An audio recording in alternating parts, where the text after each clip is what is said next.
Saudara-saudara yang terkasih, Shalom. Kembali kita akan mendengarkan firman Tuhan. Sebelumnya, mari kita sama-sama berdoa. Terima kasih Tuhan atas berkat Engkau pada hari ini Tuhan. Kembali pagi ini Tuhan, kami bisa mendengarkan firman Engkau. Firman Engkau adalah firman yang hidup, firman Engkau adalah firman kebenaran, dan menjadikan pegangan dalam hidup kami Tuhan. Kiranya Tuhan senantiasa kami boleh tetap setia mengasihi Engkau, dan tetap setia ya Tuhan, membimbing hidup kami setiap langkah dalam hidup kami, dan memberikan perlindungan dan kesehatan bagi kami. Terima kasih Tuhan. Hanya di dalam nama Engkau, nama Tuhan Yesus, kami berdoa. Firman Tuhan pada pagi hari ini bertemakan tentang bersandar kepada Tuhan. Sebenarnya, siapakah sandaran hidup kita? Apakah pasangan kita? Ataukah harta kita? Apakah keluarga kita? Atau yang lain?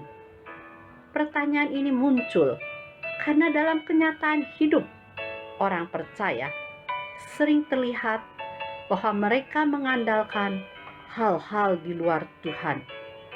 Akan tetapi, jika sudah kepepet dan jalan buntu, barulah mereka ingat Tuhan. Demikian pula apa yang dialami oleh Daud. Tempat tinggal tentara Daud telah diserbu dan dijarah orang Amalek, termasuk anak istri mereka ditawan. Kesedihan para pengikut Daud begitu besar, sampai-sampai mereka hendak merajam Daud, yang mereka anggap bertanggung jawab atas malapetaka mereka. Dalam keadaan kepepet, Daud kembali mencari petunjuk Tuhan. Di dalam firman Tuhan di dalam 1 Samuel 30 ayat 8b dikatakan, dan ia berfirman kepadanya, kejarlah, sebab sesungguhnya engkau akan dapat menyusul mereka dan melepaskan para tawanan. Kesadaran bahwa ia tidak dapat menyelesaikan masalah yang begitu besar dan serius ini membuat Daud berpaling kepada Tuhan. Itulah yang dikatakan oleh Tuhan, kejarlah, maka engkau akan menyusul dan melepaskan para tawanan. Maka atas petunjuk Tuhan pula, Daud dan pasukannya berhasil mengalahkan Amalek serta merampas pulang semua yang dirampas oleh orang Amalek. Daud mengajarkan kepada para pasukannya bahwa mereka adalah satu tim, sepenanggungan dan sependeritaan. Tindakannya ini memulihkan kepercayaan mereka terhadap Daud yang memudar. Semua yang terjadi dalam hidup Daud merupakan proses pembentukan iman dan karakter yang mempersiapkannya untuk menggantikan Raja Saul menjadi raja atas Israel. Perjalanan hidup kita masing-masing pasti juga mengalami masalah dan kadang tekanan hidup yang berat. Jangan pernah menyerah kalah, apalagi kehilangan pengharapan. Karena Allah yang sama yang dipercayai Daud ialah Allah yang kita kenal dan sembah dalam Kristus. Allah yang masih sampai sekarang bekerja dalam hidup kita seperti Dia bekerja pada Daud.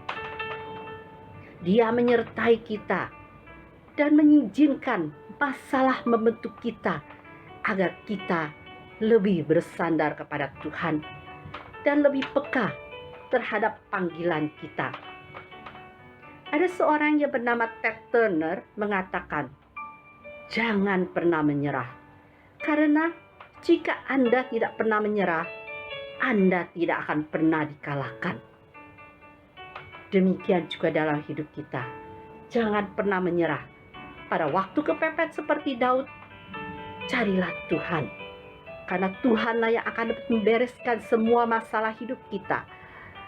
Tuhan yang memberi kemenangan kepada Daud terhadap orang Amalek, Tuhan juga yang akan memberi kemenangan kepada kita.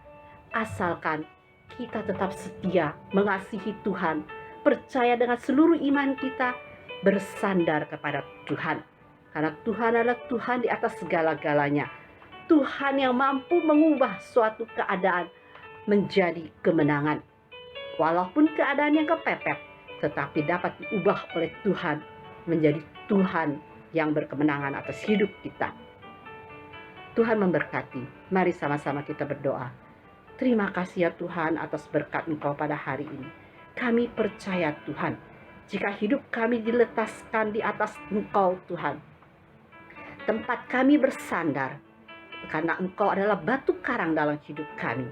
Kami percaya Tuhan, tidak saja Engkau mengubah keadaan menjadi keadaan yang berkemenangan, tetapi Tuhan, kami juga percaya mujizat Engkau masih sampai dapat terjadi pada hari ini, seperti Daud. Terima kasih ya Tuhan, kami serahkan semua dalam tangan Engkau. Hanya dalam nama Engkau, nama Tuhan Yesus, kami berdoa. Amin.